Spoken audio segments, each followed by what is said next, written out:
comes to dating, right? Because our kids are teenagers, they're gonna get there if they haven't already. When it comes to dating and having boyfriends and girlfriends, are the rules of engagement the same for your sons and daughters? And the second question is, how do you explain, or how did you explain, or how do you talk about sex with your teens? Well, because I had my daughter when I wasn't married, so I also had series of dating people while I have her. So that was easier in a sense where she saw what what I was going through, and we also spoke about it. Like she was going through teens, and at the time I was just open because I just felt like I didn't want to even hide anything from her, because I want her to understand, because she will be going through the same thing anyway. And she's also, because she's in Zobel, even at a young age, like there were people courting her, and sometimes you will say yes to people you don't really like, and then the next day you break up with everything because you you realize that, oh, okay, I got just the right person. Yeah. but I don't really like this guy, kind of thing. So yeah, we had that kind of relationship. But then with my son now, of course, he's 10 and he's always online, and there's anime for adults and for, so you sort of like, he already knows because he has cousins, and the cousins are all... There's anime for adults. I got so shocked, guys. God, I only know because of this quarantine, and because there's so much on Netflix too. It's crazy. It's also my child, by the way. So both of them, they always have these things, and I always check, are you sure that what you're watching is actually for our child? Don't ask na. He won't tell you that. Yeah, I know. So parang they have their thing, but then I know it's not for him. But okay, so that's a whole other story about having a husband who's a child as well. The Philippine education system, I think they introduced reproductive health in grade 5, right? Right.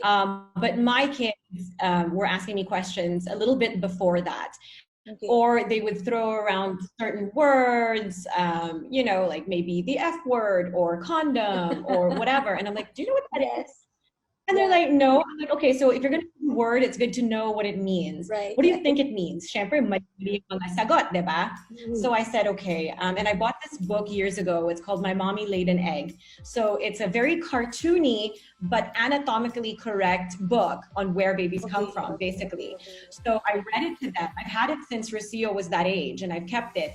And I said, look, this is how it works. But, this is not for you to share with your friends or your cousins or your siblings. It's for you to understand. If you have any more questions, you ask me. Because I'm pretty sure none of your friends have had sex, right? So you ask somebody who knows what they're talking about. So I love that. My Mommy Laid an Egg has been read to 3 of my 4 kids already.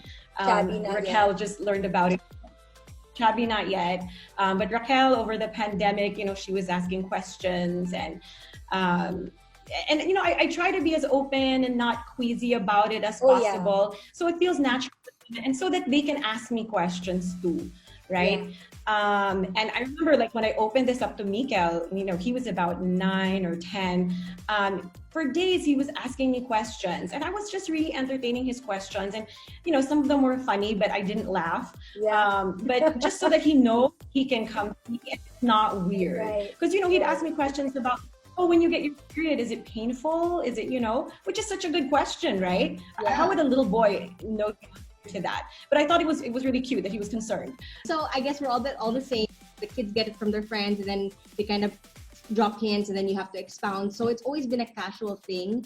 But he's a lot more comfortable talking about sex with his dad. Yeah, of course. And I'm very, very grateful, because sex from a woman's point of view is it's incredible, especially at this age for boys and girls, diba? So I don't. Yeah, that's so true. I try to be politically correct and open and cool and try to stay calm. He might not even. Maybe I guess he'll have to kind of like really analyze what I'm trying to say, or I don't know if he gets what I'm trying to say. So he's really, really open with his dad, And his dad is really straightforward, and they have their banter, and that's his way of keeping the doors open. Yeah, so true. If he's very secretive and very private when it comes to sex, I can say that word, right? Yeah, of course. It's not a dirty word, guys. They're very open about the topic. So that's something that I'm really thankful for. Yeah.